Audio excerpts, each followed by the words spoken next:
कृपया कहानी को पूरी सुने। कहानी अच्छी लगे तो लाइक एंड सब्सक्राइब जरूर करें। मम्मी, शादी अपनी बराबरी वालों में ही अच्छी लगती है। जाने क्यों मेरा मन नहीं है युवराज से शादी करने का। अजी देख रहे हो कितनी बावली लड़की है, युवराज से शादी करने को मना कर रही है, हाथ में आया मुर्गा छोड़ रही है। बताओ, मम्मी ने पापा को बुलाते हुए बोला। लेकिन बेटा, तुझे युवराज से शादी करने में परेशानी क्या है?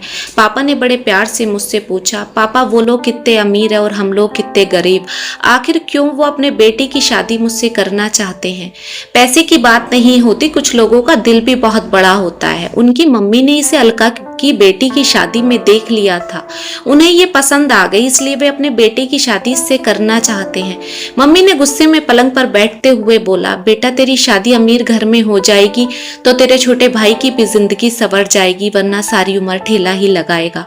पापा ने मुझे समझाते हुए बोला। मुझे पापा की आंखों में लाचारी साफ नजर आ रही थी। मेरी शादी इतने अमीर घर में हो रही थी, ये देखकर सभी रिश्तेदार और आस पड़ोसी जल जल कर मर रहे थे, मगर मेरे मन में कहीं ना कहीं कोई संशय जरूर था।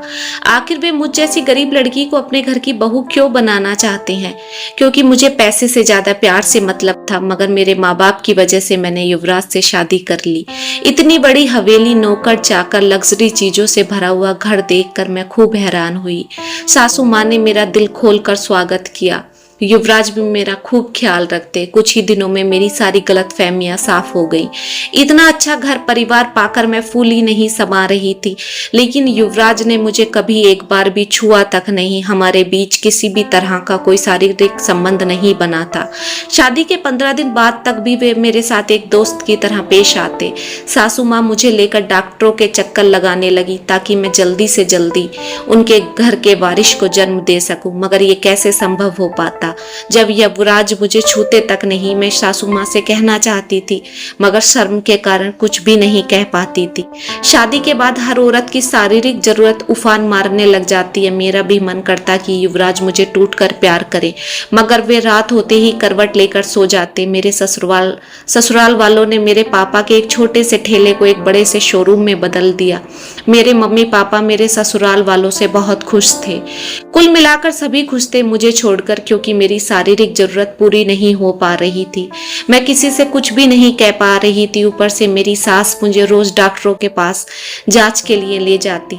एक दिन डॉक्टर ने जो कहा उसे सुनकर मेरे पैर तले जमीन खिसक गई। डॉक्टर ने कहा मैं गर्भवती हूँ, लेकिन जब मेरे पति ने मुझे छुआ तक नहीं, ये कैसे संभव हुआ? पूरे घर में खुशियों का मेला लग गया, लेकिन अब मैं चुप नहीं बैठ सकती थी। मैंने युवराज से पूछ लिया, आखिर मेरे साथ इस घर में हो क्या रहा है? मुझे जवाब चाहिए, वरना मैं सारी दुनिया को इस घर की सच्चाई बता दूंगी।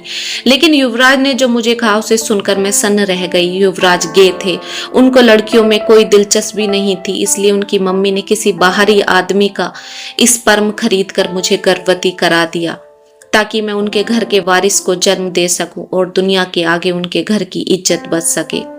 मेरी गरीबी का इतना नाजायज फायदा उठाया जाएगा मैंने कभी सोचा भी नहीं था। मेरी सास ने फैसला मेरे हाथ में छोड़ दिया। मैं चाहूं तो सारी उम्र उनके घर की बहू और उस बच्चे की मां बनकर ऐश और आराम से रह सकती हूँ, नहीं तो उस बच्चे को उन्हें सौंप कर मैं युवराज को तलाक भी दे सकती हूँ। बच्चे के जन्म के बाद मुझे उससे इतना लगाव हो गया कि बच्चे को छोड़ना मेरे बस की बात नहीं थी, इसलिए मैंने उस घर की बहू और उस बच्चे की मां बनने का फैसला लिया। युवराज ने एक दोस्त बनकर हमेशा मेरा साथ दिया।